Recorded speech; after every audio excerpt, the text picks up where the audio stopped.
we attempt to give the public some information regarding our principles that we use for forest harvesting, as well as to clear up any misconceptions or misunderstanding that might be peddled in the media. All areas to be allocated are publicized countrywide, giving everyone an equal opportunity to apply.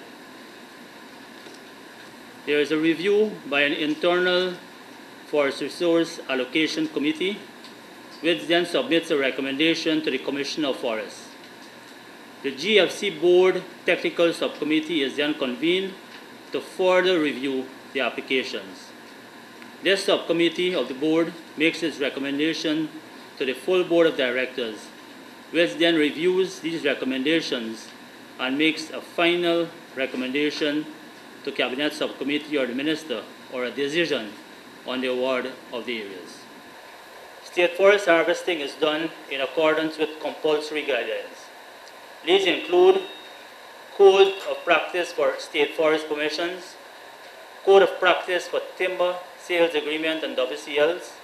Some parts are also relevant to State Forest Exploratory Permits. Code of Practice for agri-leases and mining leases, and Code of Practice for non-timber forest products.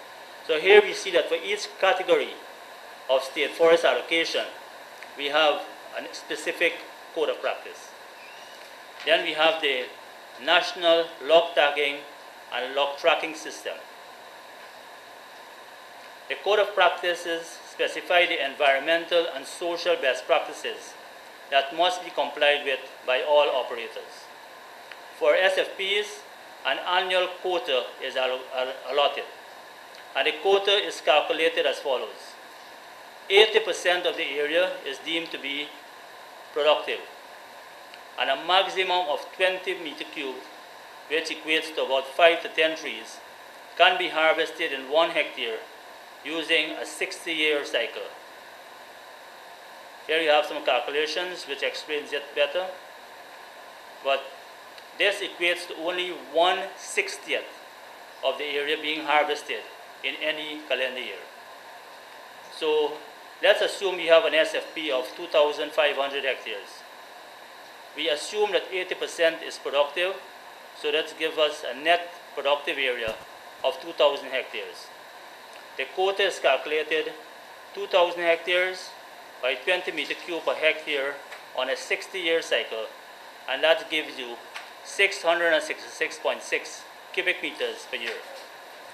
Now, assuming that 1 tree is equivalent to 2 meter cube, this means that a 666 meter cube is equal to 333 trees per year, over 2,500 hectares.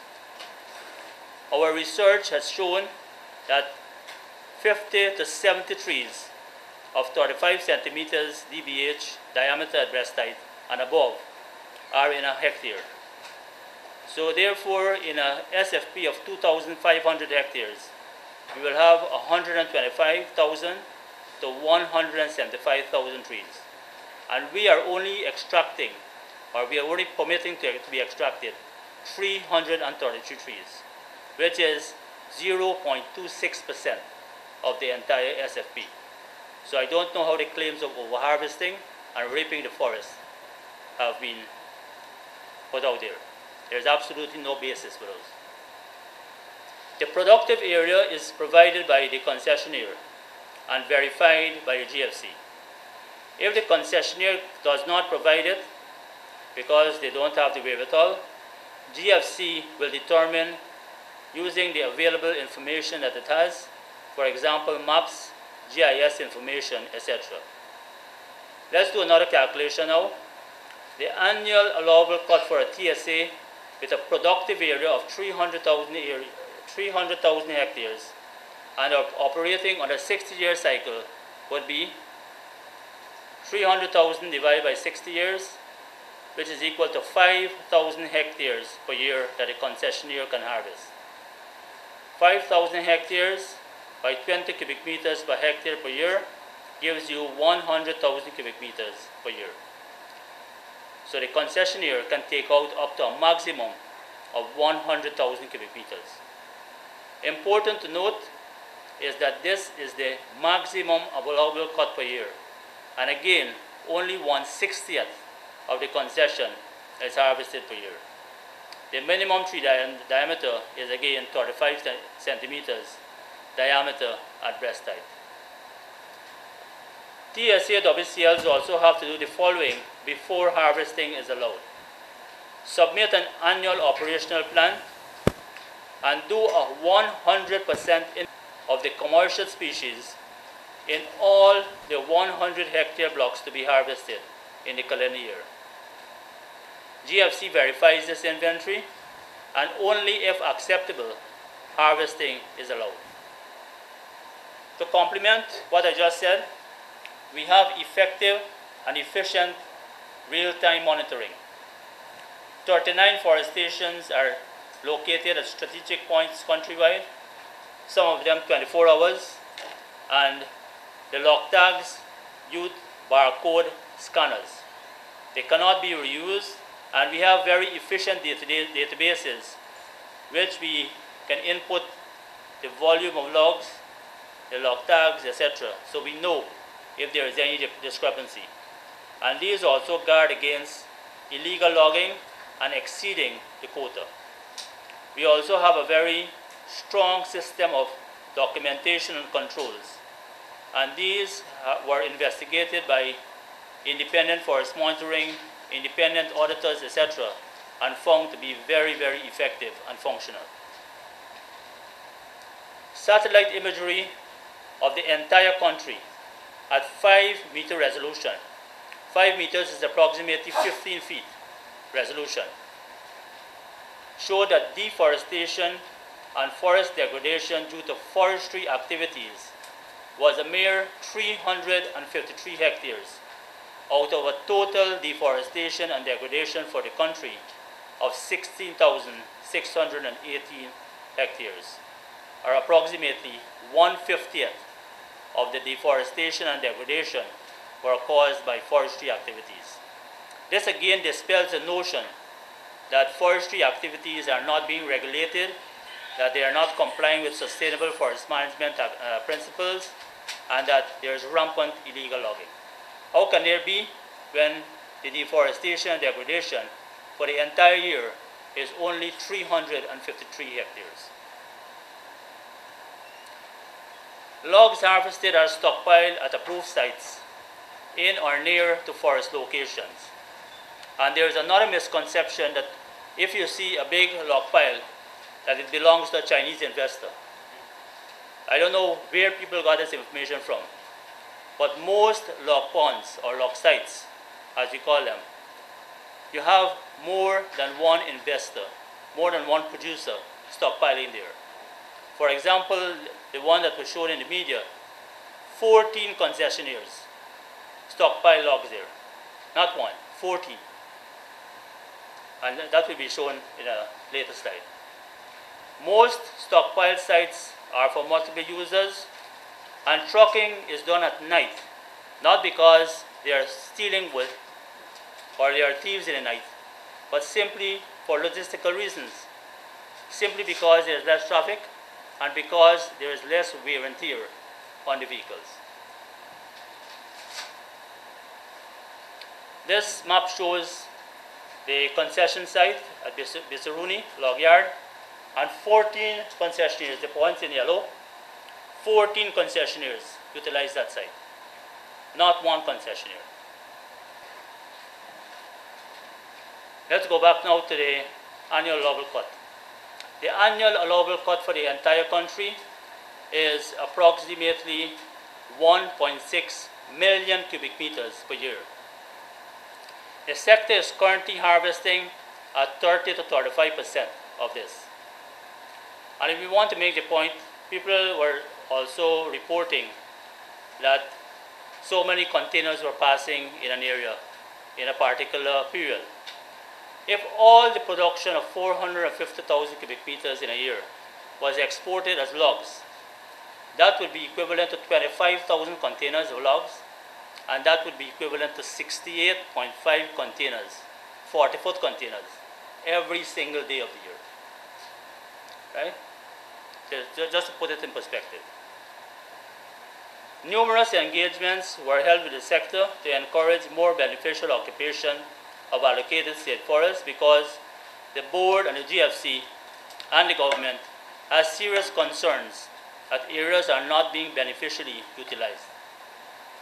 And we have taken actions including repossession of several foreign TSAs and WCLs, such as CRL, Caribbean Resources Limited, Yonamco, Case Timbers, etc.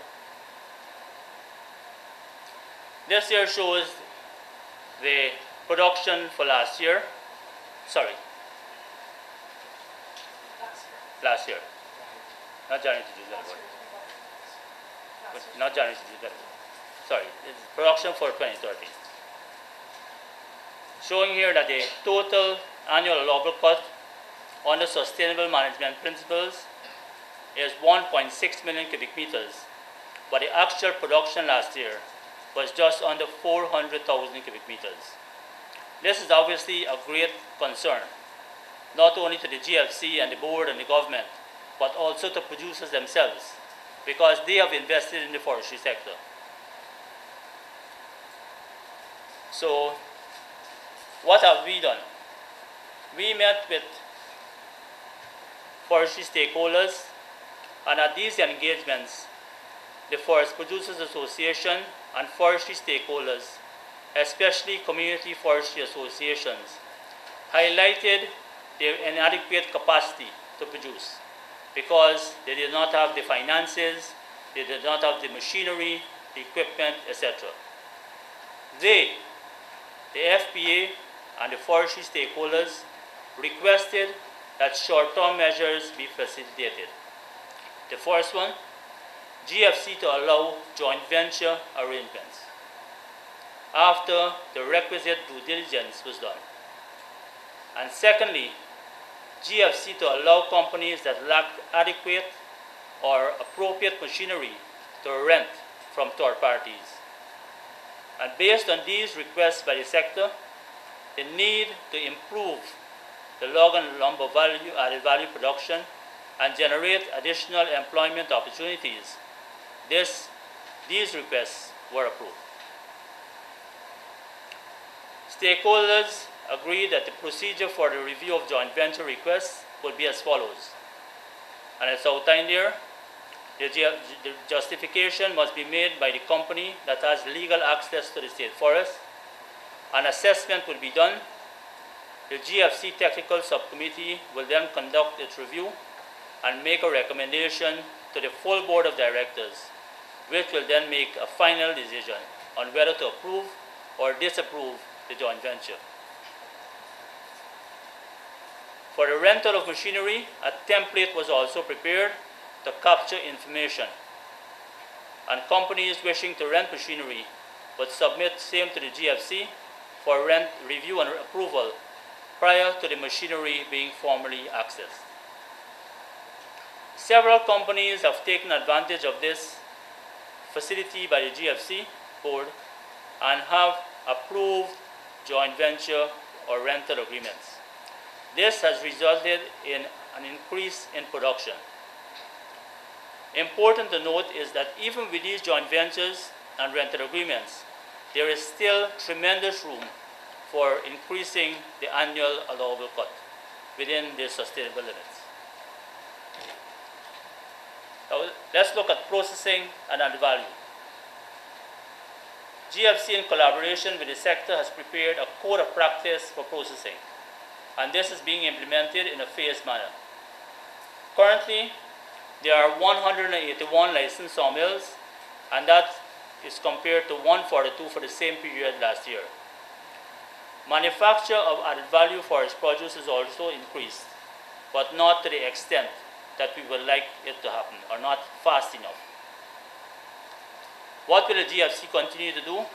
We will continue to promote the development of added value activities, especially through training and demonstration activities.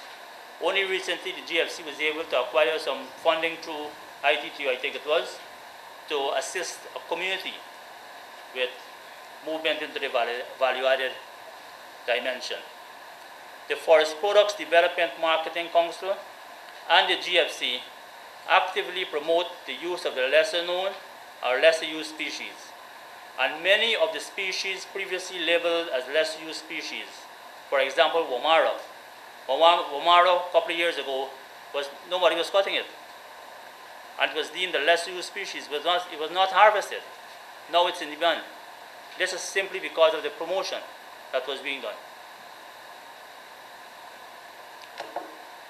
But having said that, a lot of these species which are being promoted also have difficulties because of their silica content or their high density and other factors. They are very difficult to process, and their recovery rates are very low. I read in the papers, and it's very true, very factual. Someone from the Community Forestry Association commented that recovery of Womara is just about 20%. Recovery of locust is also about 20%. So you have to take these factors into consideration when talking about value added. The cost, so because of this, producers find it much more profitable to export logs rather than process lumber. The cost of appropriate skills, machinery to process these species and their limited abundance in the forest continues to make it currently uneconomical to process these species locally. In a continued effort to encourage more value adding, a national consultation was held in 2009 to look at a mechanism to reduce log exports. So log exports is nothing new, and it's not that GFC and the government has not tried to reduce them. And we had proposed at that consultation that there be a complete ban on log exports. But its stakeholders themselves said no, that will not be acceptable to us. What we would rather prefer is a graduated increase in the export commission. And that has been a trend since 2009.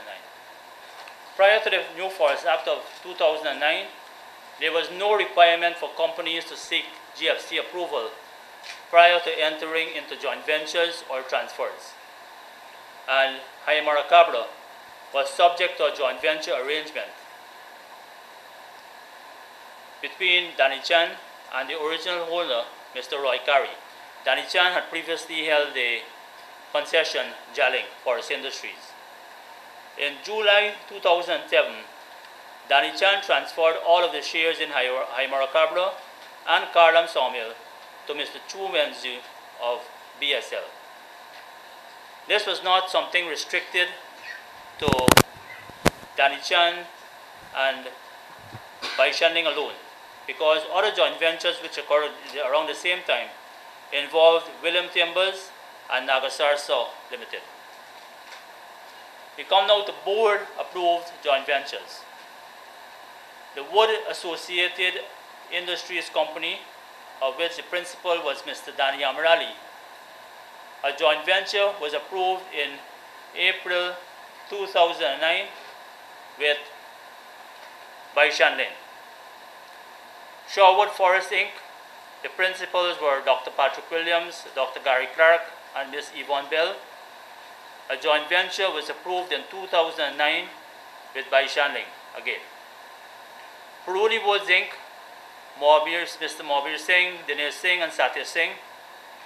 A joint venture was approved in March 2014 with Mr. Chu Hongbo. And Kwivana Wood Products Inc., Mr. Yakub Ali and Mr. Ram Ali, a joint venture was approved in April 2014. All of these went through the full procedure of an application being made to the GFC, GFC reviewing it, going to the technical subcommittee of the board, then to the full board, and then being approved. Baishanlin has legal access to a total of 627,000 hectares, not 960,000 hectares as has been erroneously reported in the print media. Of these, 345,000 approximately are state forest exploratory permits. They have to complete an ESIA, a forest inventory, and a business plan to the satisfaction of the EPA and GFC before these are recommended for conversion to a TSA. The President will have to sign the TSA document. It is noteworthy that limited harvesting in accordance with the Forest Act can be carried out in the SFEP, and this is with GFC approval. 274,000 hectares has been issued as TSAs under the joint venture agreements, Waiko, Aymara-Cabra, Puruni, and Quibana, and 8,170 have been issued as state forest permissions. This is a summary of the concessions that have been issued to Baishanlin and its joint venture partners, and as I said, a printout will be provided to you, or I think a diskette, CD drive.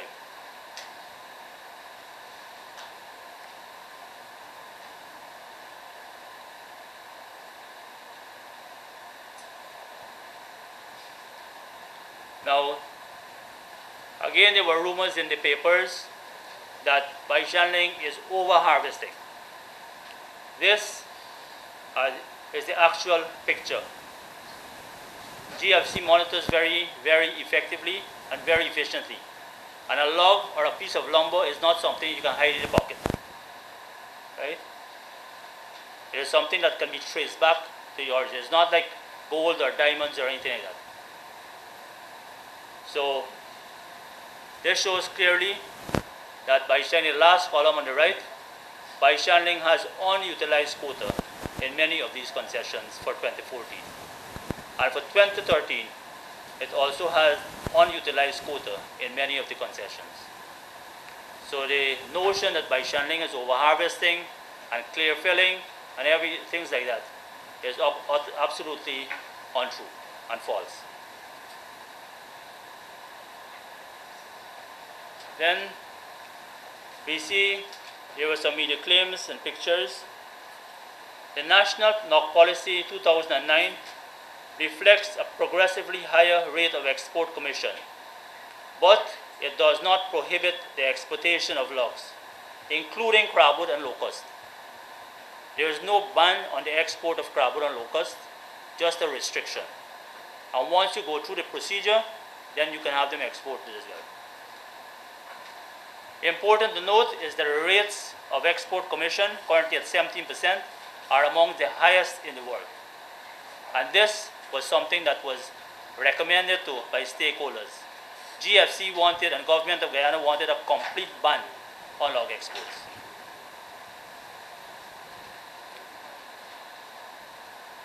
The pictures there show several Baishanlin trucks left parked on one of the trails in Quibana, one of the graders. Logs harvested within the approved areas in 2012 and 2013. These are the logs on the log trucks. Central storage of logs is recommended by sustainable forestry management practices. And logging trucks usually park along the roadside during rainfall until the road is reasonably dry before continuing their journey. Anyone who is familiar with the forestry and forestry operations, this is going to be absolutely no surprise to them. This is normal forestry practice. Excavators and dump trucks in operation.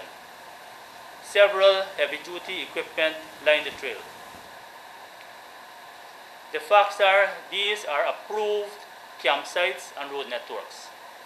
When you do your annual operational plan, you have to show where you're going to push roads for the next year or next years. So these roads are all approved, and your campsites have to be approved also by the GFC. And these are standard requirements for any forestry operation. The presence of logging equipment is not evidence of SFM not being practiced. Rather, the presence of appropriate equipment is evidence that SFM is being practiced. Log piles along the trail. One of these logs is in excess of 4 feet in diameter.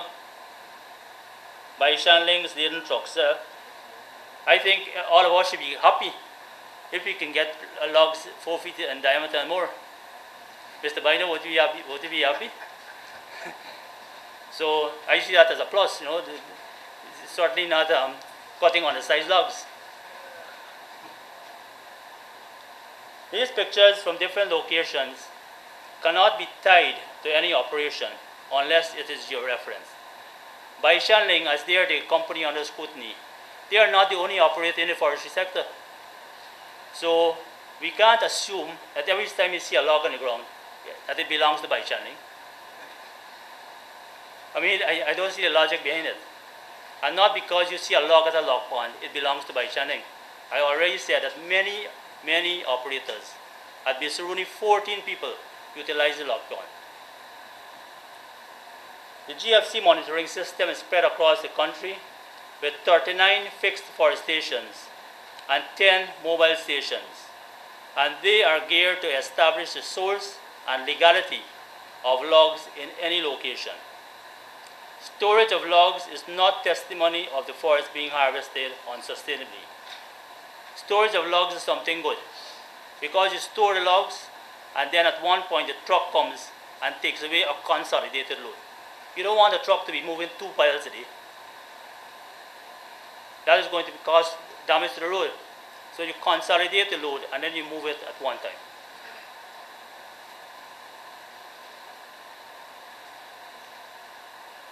Log piles harvested and owned. Oh, this one here, the claim was that Baishanlin has left logs all over the place. These logs piles are harvested by and owned by the local concession holders and community loggers association and not Baishanlin. These are stockpiles along the Kokwani-Aichuni road and are the produce of the Aichuni Loggers Association, etc. And this can be proven by the log tags that are on them. You can trace back the log tag to the concessionaire who it was given to. This is the one where I was telling you that more than one person operates here. Thousands of exotic, expensive Omara and purple art logs at the Kokwani site. This is a general look and appearance of how a log market should be. Logs are stockpiled by more than one concession holder at one central area at different points. So each different set of logs would belong to different concession holders. And these names listed here are some of the concessionaire holders who operated in the log depot in 2013 and in 2014.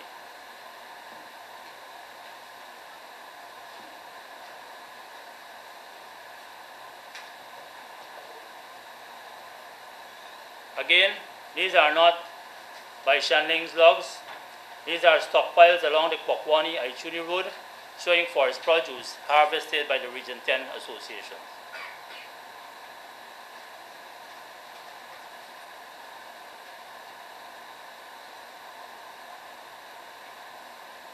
Loading of containers is approved at approved log sites. Before they are loaded, the logs are graded and approved for export. So GFC process is, and the consistency checks are thoroughly done. GFC stamp logs awaiting pickup by Baishanlin. A stockpile of logs following harvesting. Stockpiling is a standard practice at a log market, and stockpiling at a central point does not verify the claim that these came from exploited forests. There is no evidence shown in any of these photographs to show that there has been a breach of sustainable forest management practices. If anyone claims that, it shows clearly that they are not familiar with forestry operations. Now, this was also a very ridiculous statement because the boat in question does not belong to Baishanlin. The boat does not belong to Baishanlin. And it's not Baishanlin operated. And important to note also, I don't know what is the problem with a boat being used, because we hear complaints about trucks damaging the road. In this operation, the boat is being used to bring the logs around to East Bank by using waterways and not the roadways. So this should be something that should be praised by the media and not ridiculed. Locust squares. Some of the locusts put ready for shipment to China while local demand is being ignored. As I mentioned before, based on requests by manufacturers, the government of Guyana restricted the export of locust and crabwood logs. But did that result in an increase in added value? No, it did not result in an increase. So we had to allow the producers again to export the logs because they were paying acreage fees. So they have the right to take produce out from the concession and make a profit out of it. Therefore, what we have done, they have a mechanism in place where they advertise the produce for 1 week, and then if no one approaches them to buy it, and buy it at a fair price, then they have all right to sell it in accordance with the GFC procedures. Containers about to leave, 2 trucks belonging to Baishanlin about to leave Kokwani in Wenzi, in addition to the numerous that the team from this publication witnessed heading to Georgetown. But I don't know what is the issue with this, because the logs have to be transported either by boat or by truck, and they are perfectly legal logs that are being transported. Logs which have been harvested in keeping with the GFC guidelines, logs which have been verified by forestry officers in transit as being perfectly legal.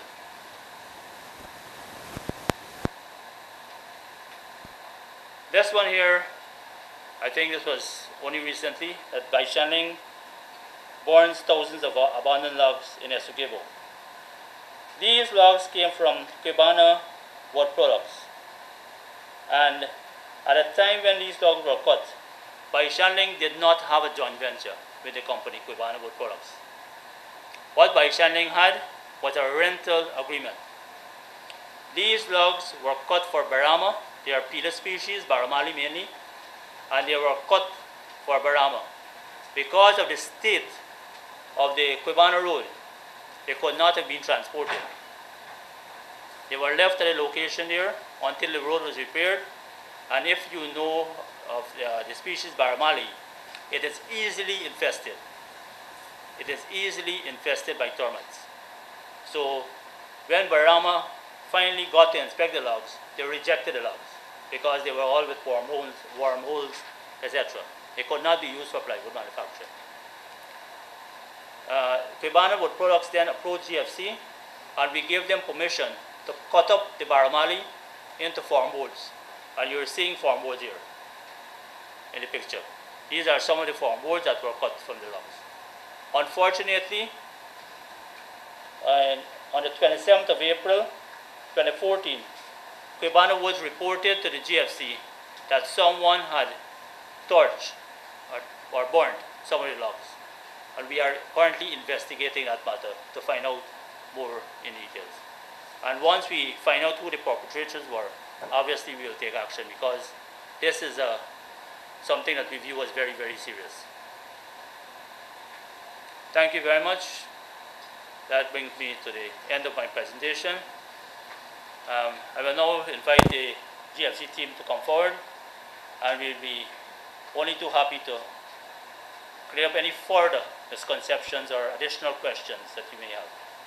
But I'm pretty sure that after the presentation, where we outlined our principles of SFM and the way in which we conduct our business, that a lot of the concerns that you have should have been addressed.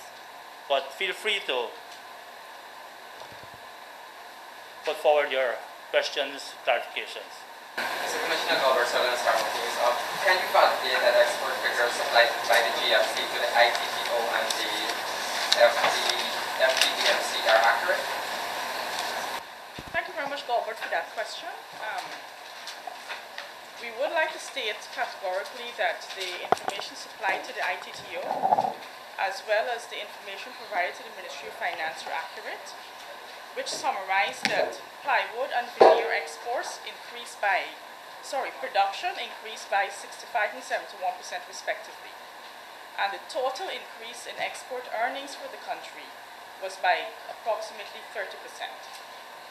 So there was a 30% increase in total export earnings for the first 6 months of this year compared to the first 6 months of last year. So the ITTO stated that there was 8% increase in export of logs, is that correct? The exact figure is 79.3%, that's right. And Mr. Joseph Harmon has accepted an invitation by UPC Commissioner for a debate, but he has asked that a number of documents be released. Is the GFC prepared to release these documents? My officers told me that the correspondence was sent. I haven't had time to look at it yet, so I'll review that when I finish this meeting. Baishanlin has been in Ghana since 2010, and officials, including the Minister of Natural Resources Status, have said that there will be no large-scale export of logs by the company, but the company has been exporting logs on large scale and is yet to set up processing plants. Why hasn't the GFC pressed the company to set up the plant sooner? I think that there was a statement in the newspapers recently where Vaitarna stated quite clearly that it was waiting on certain things to be fulfilled first, for design, etc., and also they have ordered equipment to come down. Now also, we need to clarify this. A company coming into Guyana and going into the forest harvesting cannot be expected to start to produce large-scale sawmill in quantities and so on. The company has to do inventory, has to do an annual operational plan, has to do a forest management plan, all these things before operations is started. And only then they will know the volume of species and the type of species that are there. And they have to bring in sawmills and so on, which are appropriate to cut those species. So the notion that they will come and go to a concession and immediately bring in a sawmill, we have to dispel that notion. But Vaitarna has shown us and the media that they have intention of setting up a sawmill by this area. By this area, yeah. But when Vaitarna came, we had immediate access to a TSA, which we would have expected that all these things would have been done, but that would have been available to them. No, that was not done. That is one of the reasons why the concession was taken away from CRL. Because CRL had a concession for several years and did not do the requisite inventory and management plans and operational plans that they were supposed to do. So when Vaitarna came in, they basically had to start from scratch. But just a quick follow-up from that. You just said 2 years, but isn't that an inconsistency with it's been almost a decade now? How do you explain that? Well, you have to realize that there are also, let's not look only at the foreign companies. There are also many local companies that have not been performing in the same breath. If you look at the local companies, hardly anyone, you have a few that are outstanding, but the majority are performing at about 20% and below that. So I don't think it's the intention of the government to go on a campaign to repossess all the TSCs in the country. I mean, that will not be something sensible to do. But what we have been doing, the last board of directors met with all of the companies, asked them to give a presentation as to what was their plan for the short term and medium term. And we are holding companies to that now. And if persons don't perform, then we are certainly going to throw the book at them. And it's the forest law. There's a process that you have to follow in taking back concession. You don't just wake up one morning and decide that you're going to take back concessions. Persons have made investments, and you have to find out the reasons as to why they're not performing. So it's not something that you can do overnight. But we have been meeting with companies, not only this year, in the past, not only the GFC, but the GFC board of directors and the minister as well. We have expressed concern to them. We can only hope that things will get better and that they will move into value-added operations as well. What happens if a TSA is not performing? What does the GFC do in the particular case? Because I have a follow-up question to that. We have to write them and indicate their non-performance, meet with them, find out what are the reasons, if we can assist them in bridging the gap as to the reason for their non-performance, we assess them. But if it's simply that some companies are speculating, hoping for joint ventures, hoping to sell the company out or so on, then we have to take even more drastic action. Because my question then comes, a company or an individual or whatever entity comes in the gap or their locals, and they apply for a particular concession, and so the part where it's a SFEP, they have to show technical and financial capability, am I correct? Yes. Then all of a sudden these companies come back and say they want to go enter the joint venture. Wouldn't that be a contradiction of the fact that in the first place they would have shown technical and financial capabilities? Well, I think it's a function of the business environment. Companies may have a lot of finances now, but because of bad investments in other business activities, they may lose their finances, and then they have to look. I know of one particular instance. One company asked for a joint venture because the company entered into a joint venture because they had markets assured overseas. Then the impact of the financial crisis, where they lost all the markets, and they could no longer invest in the machinery and equipment that they were supposed to invest in. So then they looked for joint ventures. I have two questions before probably allow the mic to somebody else. When a company applies for a SFEP, before they're being granted a TSA, they have to submit a total parts inventory. I'm using the information they will provide. I presume a business plan and a couple of other things. Not a total forest inventory. A sample forest inventory. A reconnaissance level forest inventory. At what point in time would they be granted duty-free concessions, permission to bring in vehicles? Is it before or after? They can be granted depending on the request that they made and how they, depending on justification. Because if you're doing inventory and you need to push roads and so to access the concession to do inventory, then you have justification to bring in the requisite equipment. Is this the case with Baishanlin, and could we be provided as total inventory, and could you also say whether these vehicles, equipment, and so on were duty-free concessions? And is this an unusual case where one company would have been granted all these concessions before timber sales agreement permission will be granted? I think that you have to direct your question to the GRA, ongoing invest. Does GFC play any particular role in the granting of concessions? Would they have to endorse any application? No. We would have to verify that a company has been granted an SFEP or a TSA or an SFP. But that is where it all stops.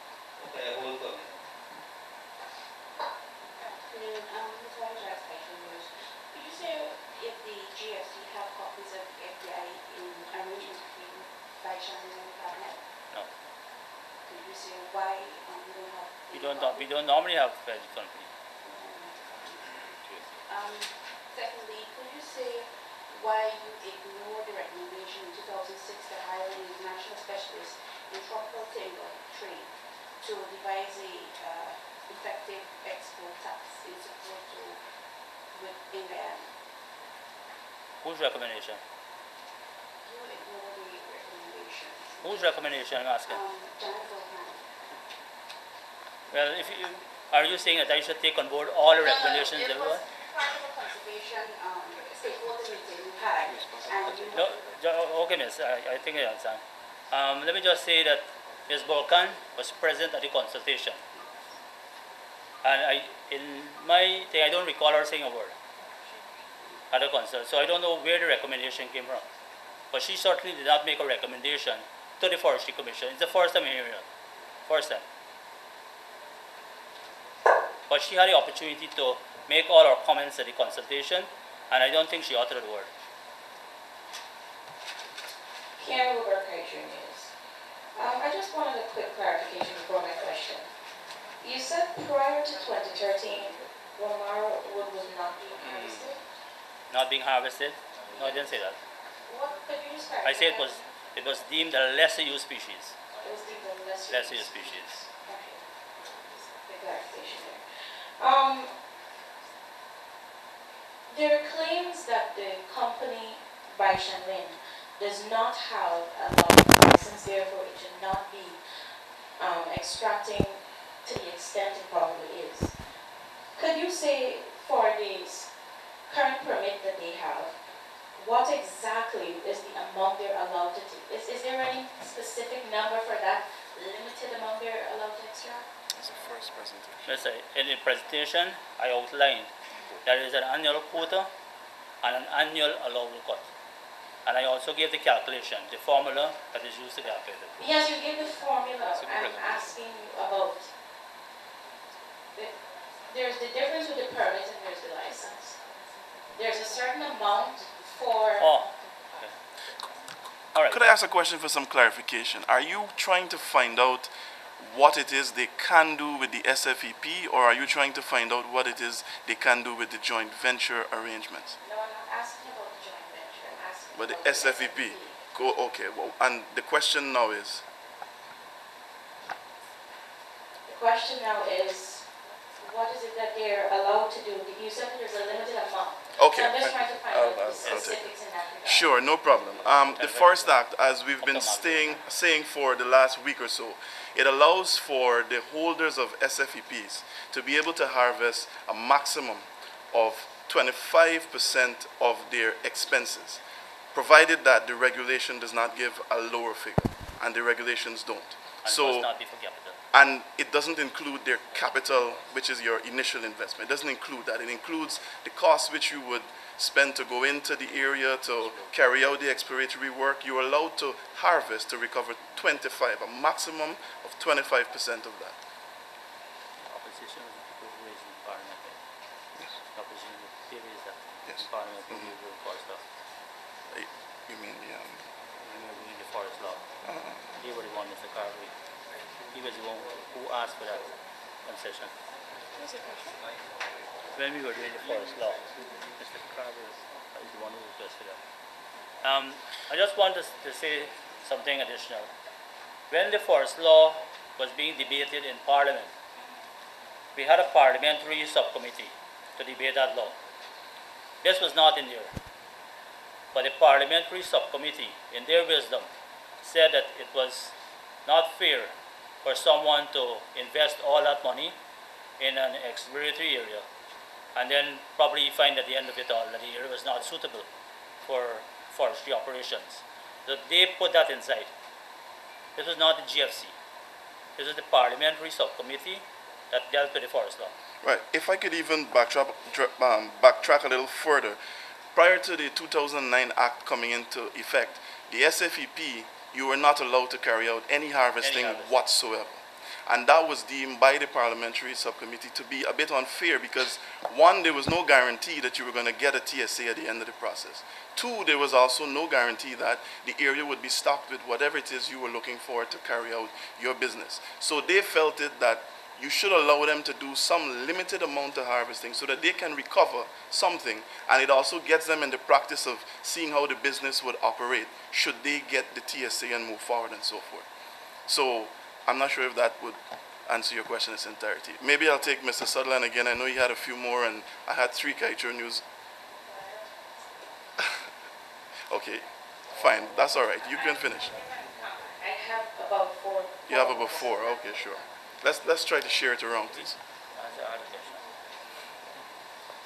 Yes, sir. Yeah, Mr. Commissioner, you indicated that you can't recall exactly when Baishanlin started exporting logs. Actually, I'm a bit surprised at that statement because a number of your officers here have been in the GFC for over 4 years. So, does anyone else know when they started? If I may, I think what the commissioner said was that offhand. I didn't think he said that we don't know. He just said offhand, because that was not something that we came prepared for per se. So what he's saying is offhand, he wouldn't be able to tell you exactly when, but if we are afforded some time, we could get that information. So none of the other officers know either? I'm pretty sure you already reviewed and you did your research as relates to the commencement of the Baishanlin operation.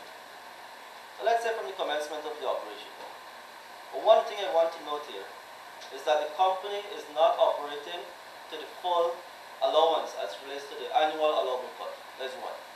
And secondly, is that the company is also involved in a lot of local sales of logs, especially to the sawmills in the Perico area.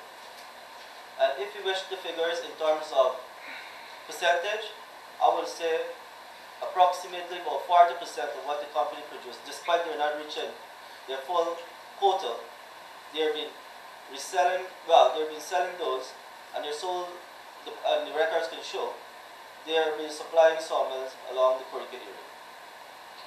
But you don't know when they started exporting? If you want the exact date, I can go back into the record and bring the exact date to you in a later date. But I can't give you the that information is real available. and so on. But when the company commences operation, obviously they start producing logs. But then they will not sell logs if they commence operation in January, because they have to truck it out, they have to prepare it, they have to do so many things. So if they commence the operation in January, give it about 4 months, and then they will start to look at sale for the produce at the harvest. I don't think that we have any problem in disclosing the information. It's just that we don't have the date right now.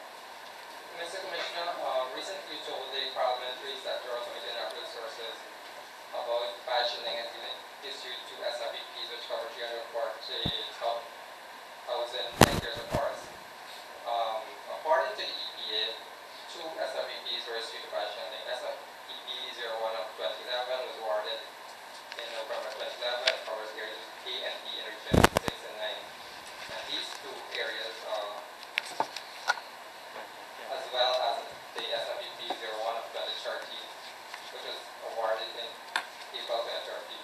Both of these add up to 134,360 hectares,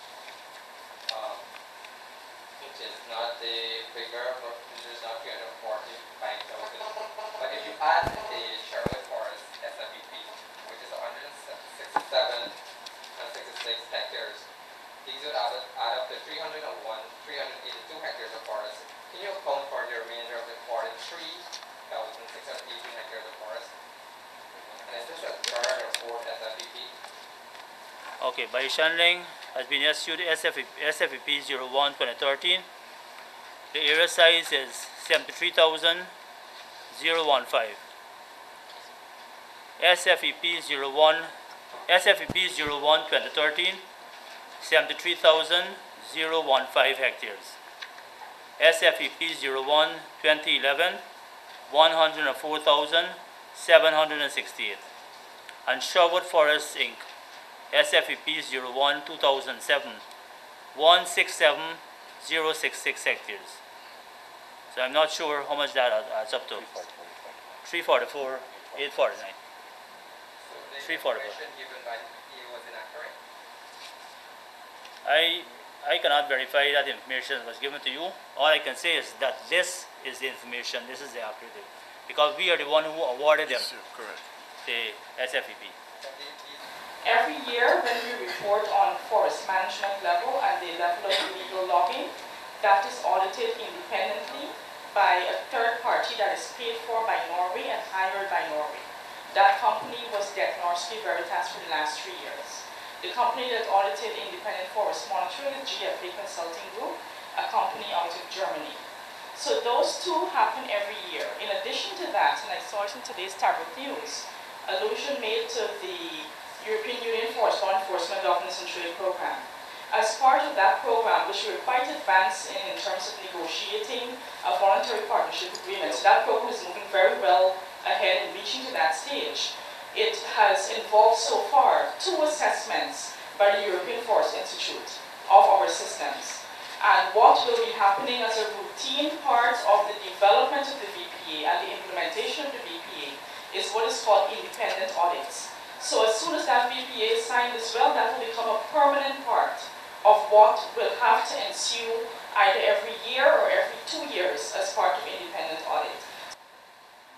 One thing I would like to emphasize in closing, I would like to thank all of you for coming. Secondly, I think that a lot of the stuff that has been in the papers has been put there because of a lack of how forestry operations operate, lack of knowledge, and probably not enough research being done. And I would like to invite you to go on the GFC website.